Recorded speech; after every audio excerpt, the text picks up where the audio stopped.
কুণাল পাণ্ডে, সক্ষম প্যাটেল এবং অভিষেক চৌহান, এই যে তিনজনের নাম বললাম, এই তিনজনই একজন ছাত্রীকে ধর্ষণ করেছিল। এই ঘটনাটি পশ্চিমবঙ্গের নয়, বা এই ঘটনাটি অবিজেপি শাসিত কোনো রাজ্যের নয়। এই ঘটনাটি ডবল ইঞ্জিন শাসিত উত্তরপ্রদেশের ঘটনা। শুধুমাত্র উত্তরপ্রদেশের ঘটনাই নয়, এই যে তিনজন ব্যক্তির নাম বলেছি, এই তিনজন ব্যক্তিই হলো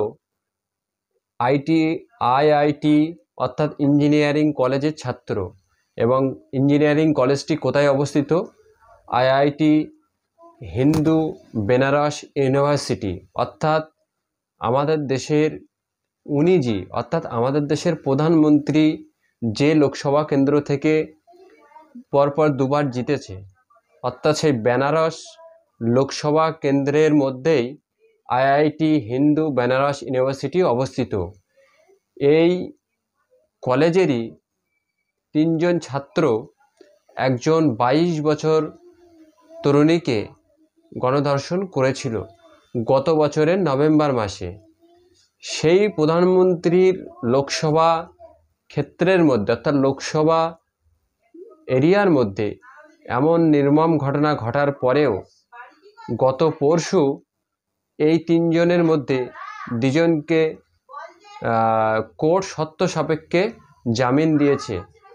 এখন এই যে দুজনকে শর্ত সাপেক্ষে জামিন দিয়েছে, এটার বিরুদ্ধে এ রাজ্যের তথাকথিত নেতা অভিনেতা যারা কিনা শরীর দেখিয়ে ইনকাম করে, সেই নেতা অভিনেতারা কখনোই প্রতিবাদ করবে না, কখনোই রাস্তায় বসে আন্দোলন করবে না।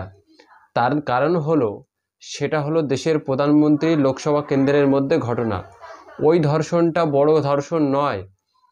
আরজি করের যে ঘটনা ঘটেছে, এই ঘটনার সঙ্গে ওই ঘটনার কম্পেয়ার আমরা করতে যাব না। কখনোই একটি খারাপের সঙ্গে আরেকটি খারাপকে আমরা মেলাতে যাই না, কিন্তু প্রতিটি খারাপই খারাপ, এটা মাথায় রাখতে হবে।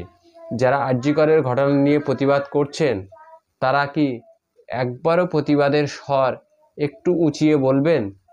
যে তিনজন গণধর্ষণ করেছিল একজন ছাত্রীকে, তাদেরকে বেল দিয়ে দিচ্ছে যোগী সরকারের পুলিশ, অথচ এ রাজ্যে যারা কিনা এতটা প্রতিবাদ করছেন, তারা কি কখনোই ওই সমস্ত ঘটনার বিরুদ্ধে কথা বলতে পারবেন না। তার কারণ হলো, যারা আজকে রাস্তায় বসে অন্যের মেরুদণ্ড সোজা করার দেখছেন, তাদের নিজেদেরই মেরুদণ্ড নেই। যদি মেরুদণ্ড থাকতো, তাহলে তারা এই ঘটনাটিরই প্রতিবাদ করত। গত পরশু যে ঘটনাটি যোগী রাজ্যের পুলিশ করেছে, তাদের রিপোর্ট অনুযায়ী তাদেরকে বেল জামিন দিয়েছে। তাহলে পশ্চিমবঙ্গে বসে যারা প্রতিবাদ করছেন, তাদের তো 90% এ রাজ্যের কথা থাক, 10% তো ওই কথাটাও থাকা উচিত ছিল। যে সমস্ত নেতা নেত্রীরা সেলফি নিচ্ছে, হাসি ঠাট্টা গান বাজনা করে নাকি তারা বিচার চাইছে, যারা শোকের বিচার হাসি ঠাট্টা গান বাজনা সেলফির বিনিময়ে চায়, তারা কখনোই মেরুদণ্ড সোজা রেখে ওই ঘটনার প্রতিবাদ করতে পারেন না। অতএব যারা শরীর দেখিয়ে গান বাজনা করে হাসি ঠাট্টা করে রাস্তায় বিচারের জন্য বসে থাকে, তারা একমুখো বিচার চাইছে, আর এক পক্ষে যে আরও বড় দুর্ঘটনা ঘটে যাচ্ছে সেই বিচারটা তারা চায় না। তার কারণ হলো, তাদের মেরুদণ্ড নেই, বা মেরুদণ্ড থাকলেও সেই মেরুদণ্ড বিকিয়ে গেছে নাগপুরের কাছে। অতএব বাঙালিকে মনে রাখতে হবে, এই বাংলা শ্রমিক হরিয়ানাতে গিয়ে হত্যার শিকার হচ্ছে। কোনো এক বৃদ্ধ ট্রেনে লজেন্স বিক্রি করলে তাকেও মারা হচ্ছে জুতোর বাড়ি দিয়ে। অতএব বাংলা এবং বাঙালিকে বুঝতে হবে, বাঙালিকে যারা কোণঠাসা করতে চাইছে, সেই গোবলায় অঞ্চলের গোয়াল ঘরের নেতা নেত্রীদের উচিত জবাব দিতে হবে। আর যারা তথাকথিত বাঙালি সেজে কলকাতার রাজপথে সেলফি নিয়ে হই হুল্লোড় করে গান বাজনা করে হাসি ঠাট্টা করে বিচার চাইছে, তারা আদতে বিচার চাইছে না।